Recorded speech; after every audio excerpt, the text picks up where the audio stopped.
Good afternoon, Reverend Ryan. Good afternoon. I'm glad that you are back in business with us. What about what you have been hearing? There seems to be perceptions here that there is no democracy in the Vatican. That there is no way, for example, at least in the views of these two individuals, that a black African or a black man could actually be elected the Pope.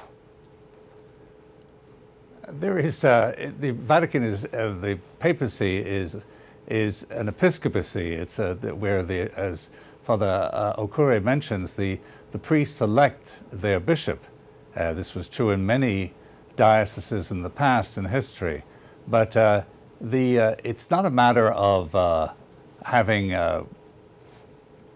quotas for different groups. There's 117 electors, and they are supposed to elect the person they think is most suitable for the post of Pope. So they look around, they see who's available, who has the talents and so forth. One of the talents that any future Pope will have to have is the ability to speak many languages.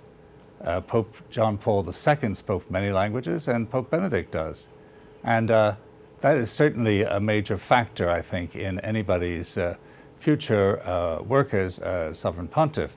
But it's not a matter of votes. When you only have 117 electors, they were not elected by a constituency. They are chosen by the previous popes and appointed to the College of Cardinals. So they choose, not necessarily among themselves, but they can choose from outside the college, although it's unusual. I'm not sure if there's even any example of it in modern times.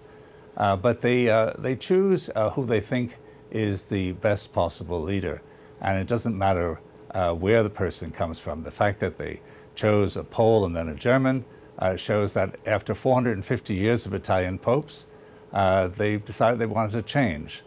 And I think this is something to be kept in mind, that the dynamics of those 117 cardinals when they get together is a very important part of what's going to happen at the coming conclave.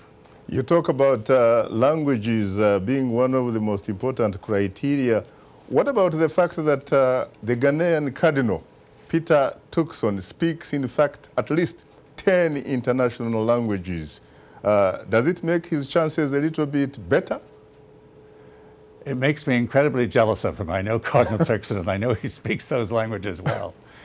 He has extraordinary abilities, and but his linguistic abilities are quite something. He was a student in Rome for his theology for ordination, and also for his doctoral work, which he was not able to finish because he was made Archbishop of Cape Coast. But he does have extraordinary linguistic abilities. That's true, though, of many of the other African cardinals. For instance, Cardinal Mosengwo from Congo-Kinshasa is also a man of tremendous learning and linguistic abilities. I'm sure Cardinal Sarah, who works in the Pontifical Council Cor Unum, is also multilingual. And Cardinal Nyakan from Abuja in Nigeria is also a man who speaks many languages. They're people who have international experience, and I'm sure there are many others that I don't know their linguistic abilities, but certainly it's important, I think, for a future Pope to be multilingual. But what is the basic criteria, for example, for being a bishop or a cardinal, for that matter, in the Catholic Church? Because let's face it, if you look at the numbers, you look at the mathematics, most of the cardinals reside in Europe, where the church or membership of the church is shrinking, and most of the Catholics are found, for example, in the developing world. And yet, when you look at the cardinals in the developing world, you find it difficult to get what someone might frankly say a legitimate explanation for that. How do you react to that?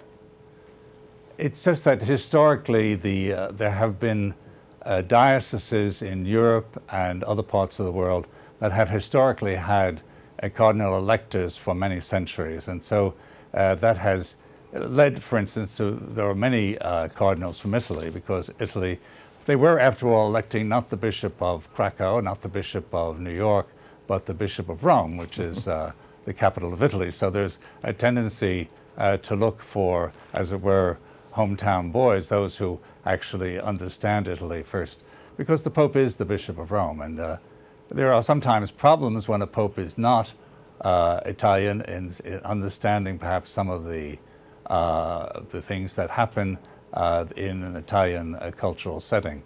So it's, I would say though, both Pope Benedict, who spoke fluent Italian, and in fact his last books were largely written in Italian, and as well as Pope John Paul II, who was also multilingual, they both were more than capable in Italian as well as many other languages. It would be impossible, I think, for a Pope, for a cardinal to become a Bishop of Rome, a Pope, without at least knowing Italian. And I think it helps a great deal if he knows many other modern languages.